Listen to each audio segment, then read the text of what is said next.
In an effort to learn more about compassionate communication and how to become a better listener, a 28-year-old California man by the name of Orly Israel has been organizing what he calls the listening table.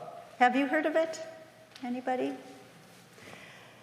It works like this. Each weekend, somewhere outdoors in Los Angeles, he sets up a gray plastic folding table with a few folding chairs, one for him and the others for guests. 2 handwritten yellow poster board signs hang from the tabletop by what looks to be packing tape. One reads, "Here to listen," and the other, "No judgment, no advice, no charge."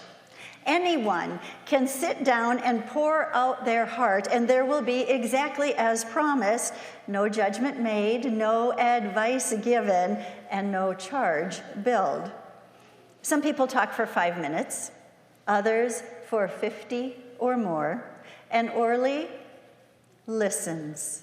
He just listens for as long as the person talks, and while he listens, he doesn't formulate a response or give consideration to what he might say, nor does he interrupt, ever. And what's more, when the person is finished, he does not offer any reassurance or tell what to do to make the situation better or suggest that the situation isn't really as bad as it seems or share a personal story that is similar or worse.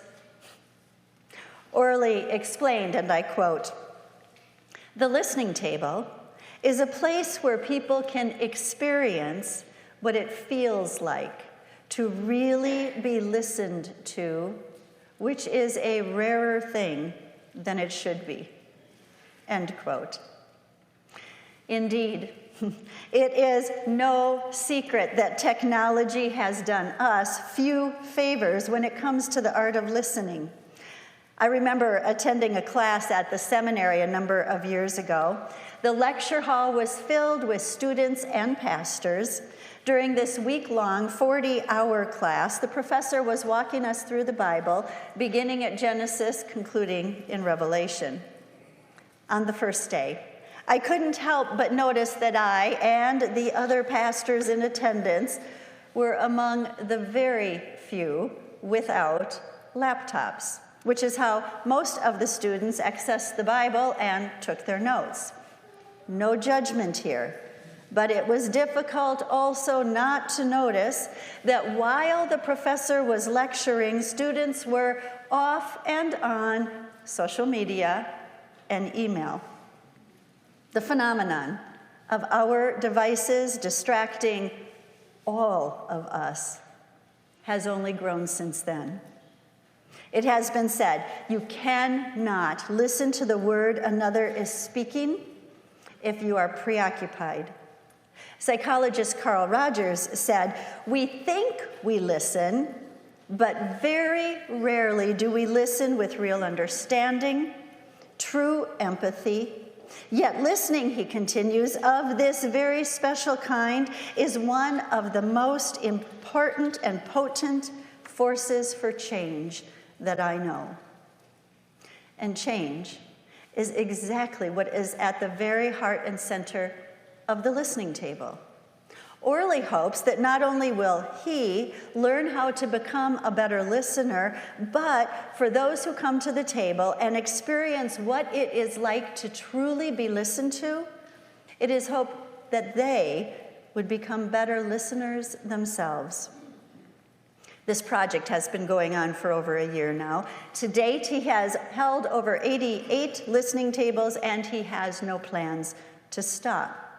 When asked what he has learned from his project, he explained, "I learned you really don't know what people are going through, and that people are willing to share personal things you wouldn't imagine, and that what stops people from sharing is a fear of being judged and not actually being listened to."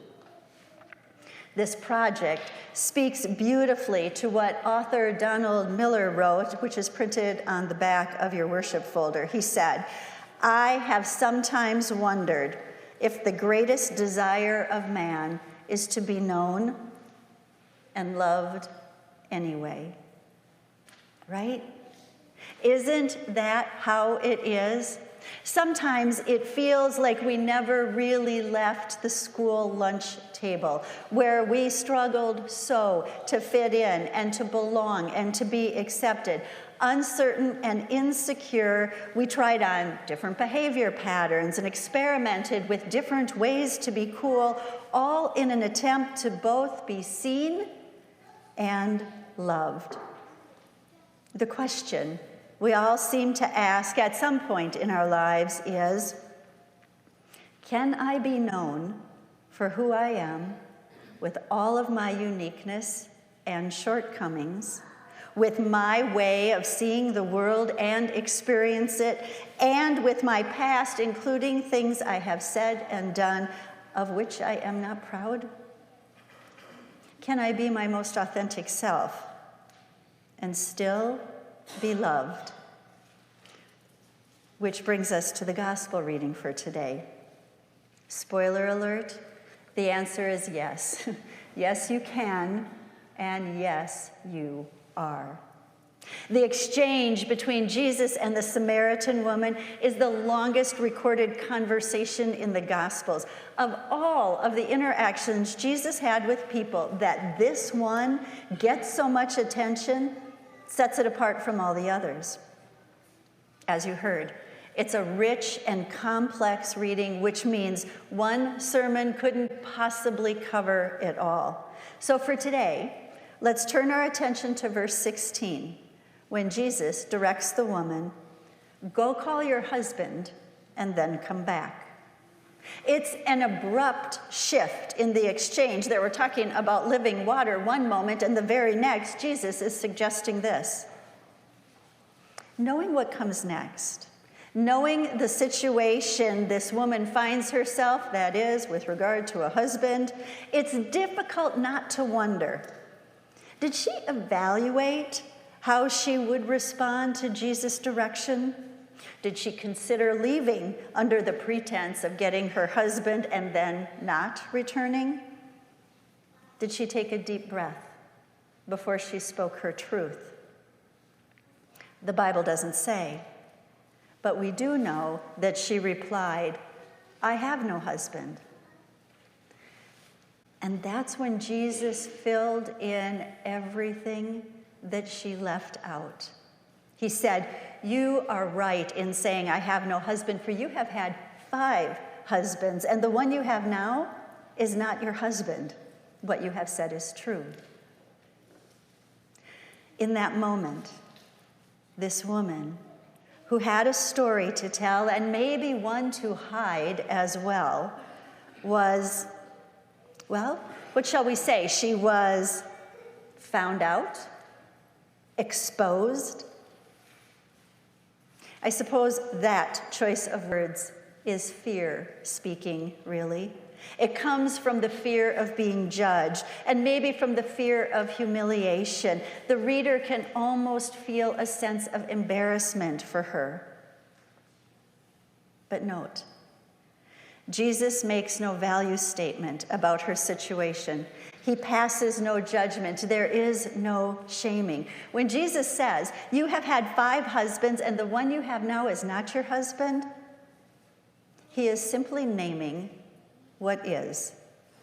How she came to have 5 husbands, how the one she is with now is not her husband, of this, the Bible offers no explanation. And importantly, why and how this all might be seems of no concern whatsoever to Jesus.